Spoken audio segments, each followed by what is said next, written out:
Magandang araw po sa inyong lahat, particular sa mga estudyante natin, sa mga parents natin dito sa Caloocan High School.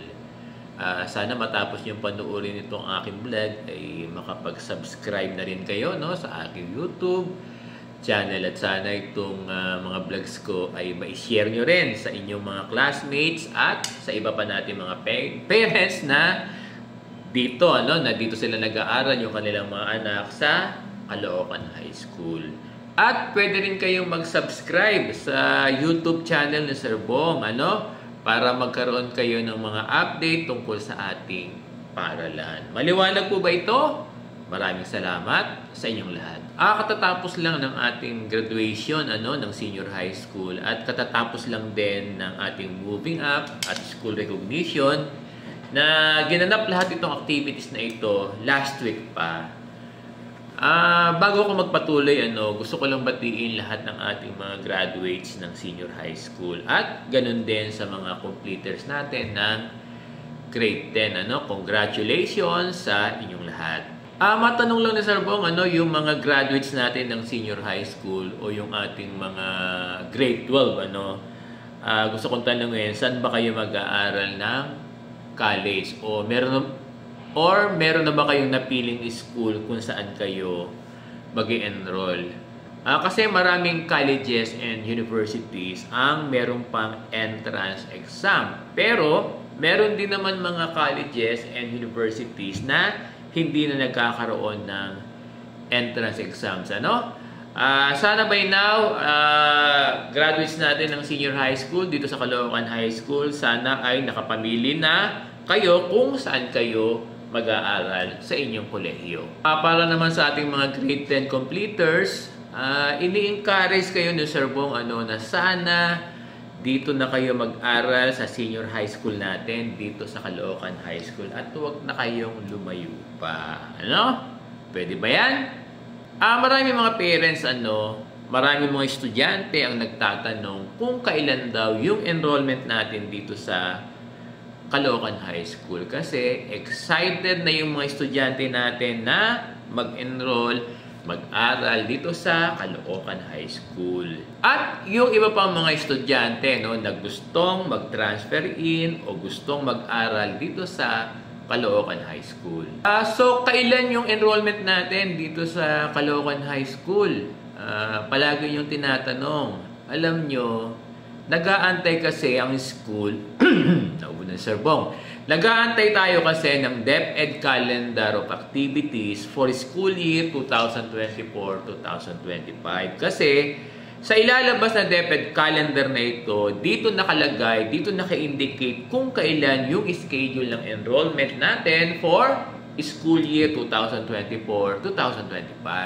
Or nag-aantay tayo ng isang DepEd memorandum patungkol sa dates or schedules ng enrollment natin sa junior high school at senior high school. By now kasi ay wala pa. Ito yung reason kaya hindi pa nag-a-announce ang paaralan ng Caloocan High School ng schedules natin for enrollment.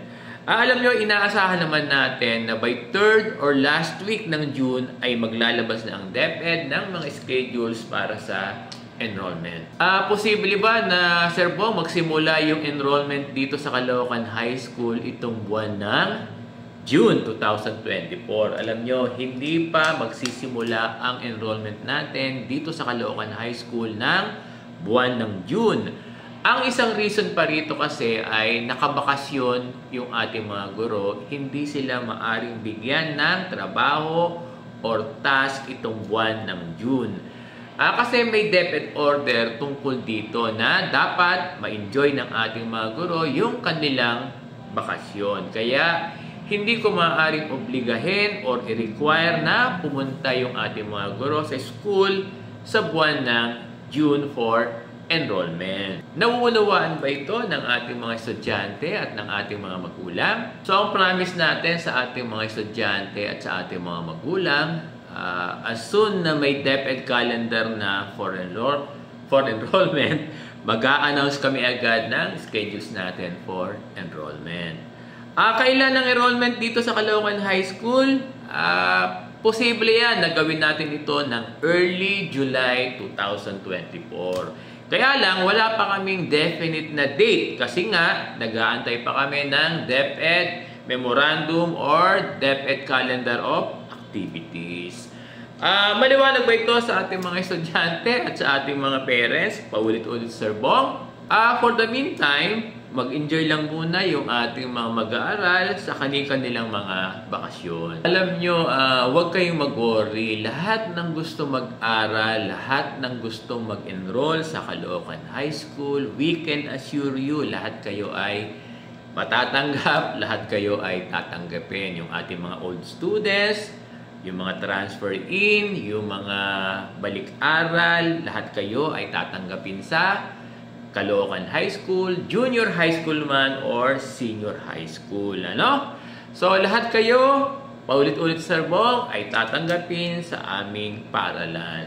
Sir Bong, ano po ba ang mga requirements sa pag-enroll dyan sa Caloocan High School? Report card lang ay okay na. Card lang yung i-present nyo dito sa Caloocan High School, sure, may enroll kayo. Paano po, Sir Bong, kung hindi pa po available yung aming mga report card, yung inyong card? Alam nyo, no worry kung hindi pa available yung inyong card. Lumapit lang kayo sa mga enrolling teachers natin at sabihin yung reason kung bakit wala pa yung inyong report card. Hindi nila kayo i-deny. I-enroll pa rin kayo ng aming mga guro dito sa Caloocan High School. Maliwanag ba ito? Yung mga incoming grade 7 students natin, wait nyo lang yung aming announcement. Huwag kayong maiinip for enrollment. Lahat kayo ay tatanggapin namin dito sa Caloocan High School. Welcome kayong lahat dito sa paaralan natin sa Caloocan High School. Maraming salamat po sa inyong lahat.